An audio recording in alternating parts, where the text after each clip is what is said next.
Here I have Poco X5, and today I'm going to show you how to enter safe mode on this device.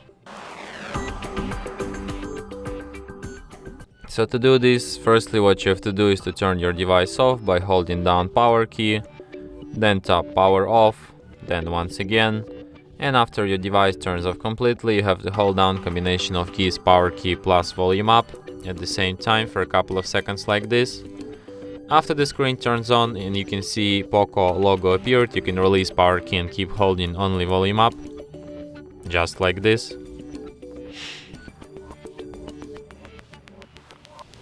In the following menu you have to use volume keys to navigate and power key to select, and select the last option, safe mode.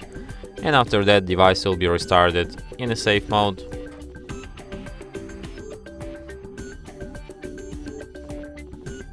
And as you can see, the sign here says safe mode, which is the proof that we're in a safe mode right now.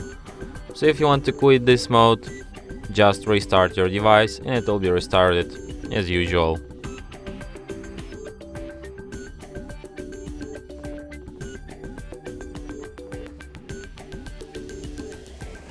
And that's it. Thanks for watching. If you find this tutorial useful, don't forget to hit that like button and subscribe to our channel.